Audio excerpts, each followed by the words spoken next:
اعوذ باللہ من الشیطان الرجیم، بسم اللہ الرحمن الرحیم۔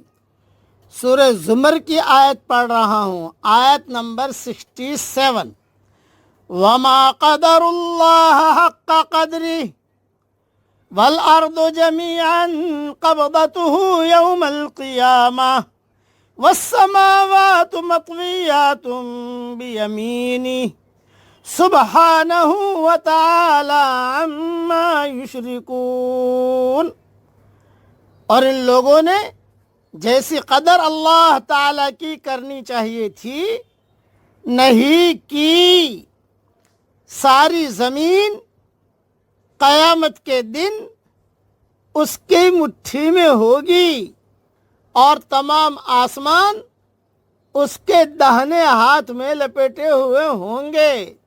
وہ پاک اور برتر ہے ہر اس چیز سے جسے لوگ اس کا شریک بنائیں۔ تھوڑی تشریح سن لیجئے۔ حدیث شریف میں آتا ہے کہ ایک یہودی عالم حضرت محمد صلی اللہ علیہ وسلم کی خدمت میں آیا اور کہا کہ ہم اللہ کے بارے میں کتابوں میں یعنی تورات انجیل میں یہ بات پاتے ہیں کہ وہ قیامت والے دن آسمانوں کو ایک انگلی پر، زمینوں کو ایک انگلی پر، درختوں کو ایک انگلی پر، پانی اور تری کو ایک انگلی پر اور تمام مخلوقات کو ایک انگلی پر رکھ لے گا اور فرمائے گا میں بادشاہ ہوں۔ اللہ فرمائے گا قیامت کے میدان میں میں بادشاہ ہوں۔ یہودی نے سوال کیا کہ یہ صحیح ہے؟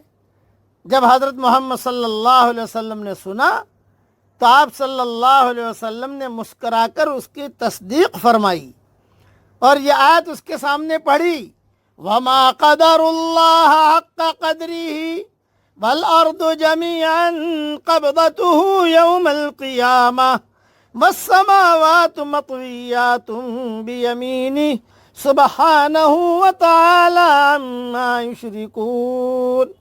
یہ آیت حضور صلی اللہ علیہ وسلم نے پڑھی۔ یہ روایت جو میں نے بیان کی ہے صحیح بخاری میں ہے، تفسیر سورہ زمر میں ہے۔ محدثین اور سلف صالحین کا عقیدہ ہے کہ اللہ کی جن صفات کا ذکر قرآن اور احادیث صحیحہ میں ہے، جس طرح اس آیت میں ہاتھ کا اور حدیث میں انگلیوں کا اس بات ہے، ان پر بلا کیف و تشبیہ بغیر تعویل اور تحریف کے ایمان رکھنا ضروری ہے۔ اس لیے یہاں بیان کردہ حقیقت کو مجرد غلبہ و قوت کے مفہوم میں لینا صحیح نہیں ہے۔ بس اس کو اللہ کے حال پر چھوڑ دو، وہ اللہ جانتے ہیں، اور انشاءاللہ کبھی فرصت ملی تو یہ اللہ کے ہاتھ، اللہ کی انگلیاں، اس کی تفسیر بھی میں اپنی تفسیر میں کر رہا ہوں جو بہت آسان ہوگی انشاءاللہ، وہاں دیکھ لیجئے گا۔ اور حدیث شریف میں یہ بھی آتا ہے، پھر اللہ تعالیٰ فرمائے گا انا الملک این ملوک الارض، میں بادشاہ ہوں، زمین کے بادشاہ آج کہاں ہے۔ یہ حدیث بھی بخاری شریف میں ہے۔ اس لیے خلاصہ کلام یہ کہ کرنے والے اللہ ہیں اور اللہ ہی ہر چیز پر قادر ہیں۔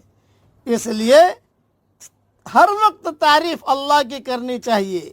اب پڑھ لیجئے میرے ساتھ، الحمدللہ رب العالمین دائما ابدا۔ تمام تعریفیں اس اللہ کے لیے ہے جو ساری دنیا کا، سارے جہانوں کا مالک ہے، رب ہے۔ ہمیشہ ہم اس کی تعریف کرتے رہیں گے۔ آمین۔ وآخر دعوانا ان الحمدللہ رب العالمین۔